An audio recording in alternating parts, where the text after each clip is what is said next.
If you're a bullet journaler or you just love floral illustration, this is the video for you because I'm showing you step by step how to create this floral pop-up page.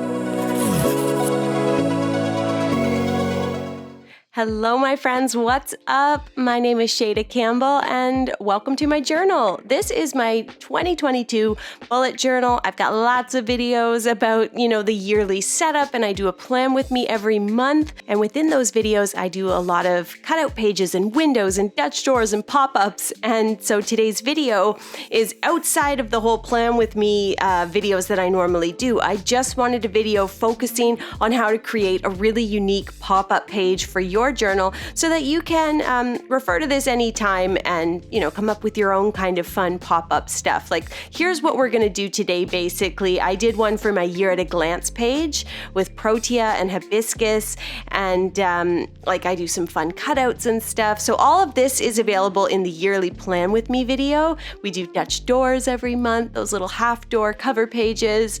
And today I'm just going to show you how to create a really fun pop-up page. It's a wonderful way to create space and division within your journal and kind of create a natural bookmark. So flip open to a clean white page. This is a 2-page or even a 4-page spread. You'll need a pencil. I like to use a mechanical pencil, but whatever you prefer doesn't matter. You're also going to need a soft eraser, and you'll need a couple of fine liners. My favorites right now are the Mulatto black liners. And you want to look on the side of the pen. This number refers to the nib size. So that's exactly how big the nib is, or how large the line is going to be. Grab a couple different nib sizes, something like an 02 and an 05, so a thin line and a thicker line. I've even got a 1 millimeter nib here and an 07. So basically you need some large nibs and some small nibs. And then you'll need a white gel pen. Now that you know the supplies, let's begin our project. So for the pop-up page, you're going to want to make sure that you've got 4 clean pages. Those 2 pages for the pop-up and then a nice clean area underneath as well. So 4 pages open and ready to work on. And then the first step is to create a guide. So what we're going to do is we're going to draw circles, and each circle represents a flower. So you can do a large circle, that's where you'll place a large flower. A medium circle is a medium flower. You can do ovals to show a flower on an angle, and you just want to make a grouping that looks pleasing. Now that you've done that, step 2 is to begin to refine that guide, and we're going to do that by sketching in some flowers. And I'm basically going to focus on a really simple flower, and that's the anemone. You start with a circle in the middle for the stamen, and then we place a top petal, and then you just go around doing these large overlapping petals. Do 5. I find 5 is an easy number to do. If you only fit 4, that's fine. And then later when we work in pen, we'll come in and add some extra details. Let's move up here, place that circle or oval in the center. Then we move around and kind of sketch in those 5 petals, and they can be overlapping. We'll just keep going and filling in all of the circles that we created when we did our guide. You can add some detail to the stamen and just kind of sketch out and work out those petals. From there, we move on to step 3, which is to begin to add stems and leaves. So we're just going to drop down and add a bunch of stems to these flowers. They need their branches and leaves. You can do large oval-shaped leaves like I'm doing. That's not typical of the anemone flower, but this is just a fun journal illustration. We don't have to be true to life. And for my pop-up page, I want a really graphic, punchy illustration. So I want things to be large. So I'm doing large, big circular flowers, and I'm adding these large oval-shaped leaves and simple branches. That brings us to step 4, and this one is fun and simple. Now that we've got the bulk of our design figured out, all we need to do is add small flowers, and you can do that by kind of going right back to step 1 and doing some small circles, or you can kind of just start figuring out, where do I want a tiny little blossom? Where could I place something delicate like a branch of tiny leaves, or maybe a sprig of lavender? You can see I'm drawing this cluster of tiny flowers here with tiny little leaves. It's really basic and simple, basically just some 4-petal flowers.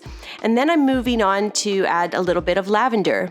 We're keeping things very simple with this illustration. We are drawing one type of large flower, the anemone, and then when it comes to our smaller flowers, we're just adding some lavender and these tiny little 4-petal blossoms, like basically a flower that a child would draw. I'm framing the large flowers with all those tiny design details, and that's it. My pencil sketch is done, and we can move on to step 5, which is to add the fine liner. And for the contour drawing, which is just the line drawing, I am choosing a larger nib, the 0.7 millimeter, so a nice weighty line, and we're going to begin by drawing these larger flowers. The anemone has quite a complex stamen, so that's where I start. And I go around that inner circle drawing all these tiny, tiny little circles and ovals in a big messy cluster, and then we want to fill in the center with some darker lines, really dark, and I kind of just leave a little bit of negative space at center. Then we begin going around those petals, and I like to wiggle the pen just a little bit, make sure they don't look too smooth or too perfect. And you can even add a few more petals kind of poking out from in behind if you want. And that's your basic anemone. We'll drop down and add a curving stem, and then as I said in the pencil sketch, I added these very almost silly leaves. This is not what the flower looks like in life, but it's the right thing for my illustration. And after all, this is just an illustration. It's for our journal. We don't need to be true to life. From there, this gets really fun and simple. We're basically tracing. For the lavender, I like to draw these curving lines, and then I place little heart shapes all along them in clusters. That gives me my lavender flower. I'm doing lots of lines on the large oval-shaped leaves. Again, I'm using a larger nib size, the 07, so if you have something similar, it's going to give you that big, punchy illustration, nice weighty dark line. And that's our contour drawing. And the contour drawing again looks like a coloring page. It's a line drawing. Now, if you want to add some shading, I like to do my line shading like this. I follow the shape of whatever I'm shading. So for each petal, I'm drawing the lines to follow the shape and form of that petal. And I place a few more lines anywhere I think there might be shadow. So near the center of the flower where the flower's a little concave, so the light's not going to hit there. On those secondary, that second layer of petals, there's definitely more lines there because the light can't hit as easily. Those first front petals are adding a bit of shadow. And I just go around and around. And if you want to drop to a smaller nib pen to do your line shading, that's always a good idea, especially when you're getting started.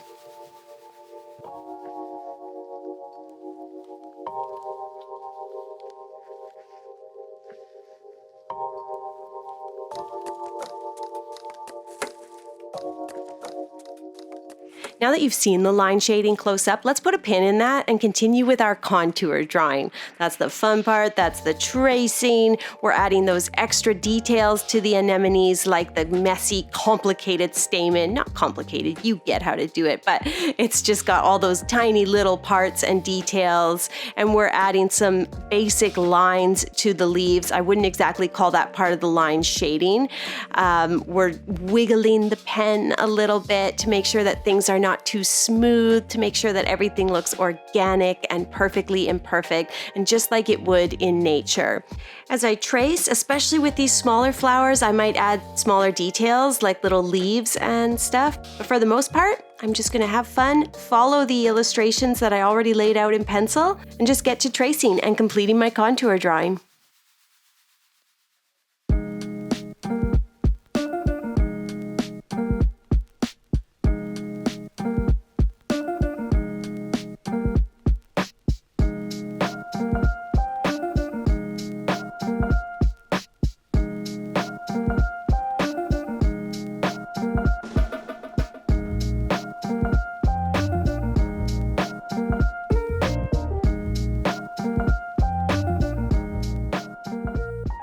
Okay, my contour drawing is pretty much complete, and in fact, I've already begun step 6, which is to add that line shading. And the line shading for me is what makes this illustration really pop, although it is totally optional. Some of us just like to do a simple contour drawing, and there's nothing wrong with that. I like to darken up some of the leaves with those extra lines, add to the petals, and especially in the center of the flowers and on those secondary layers of leaves where the light wouldn't hit as naturally. For me, that just makes the illustration really come to life. So I just need to finish this illustration by adding all that line shading. And once I have completed that, we're ready to create our pop-out cutout page. All right, now for the fun, if a bit tedious portion of this, we're gonna grab that cutting mat and you're gonna lay it under the single page. You don't wanna cut through too many pages in your journal. And then take your paper knife and we're just going to carefully go around the entire illustration. I like to leave a little bit of a white margin. It's not like I'm cutting right against my lines. I think that would be extremely tedious. But I just create kind of a nice little cutaway where I've got that white margin. I don't get too finicky about it, and I find it looks really pretty. At the top, I'm just kind of cutting, kind of ripping right in at that staple line. And then I'm just going to do the exact same thing on the other side. Cut it all out, and there we have it. Our beautiful pop-up page. She's all done. The flowers are very graphic. The line shading really makes them jump off the page, and then they're literally jumping off the page. I hope you'll give this a try in your own planner or notebook. If you do, remember to use hashtag ShadaMadeMeDrawIt when you share on social media. And friends, if you want to help this channel, if you want to make these videos possible, all you have to do is hit the subscribe button. It helps me out more than you know. Thanks so much for watching, and I'll see you soon with a new tutorial.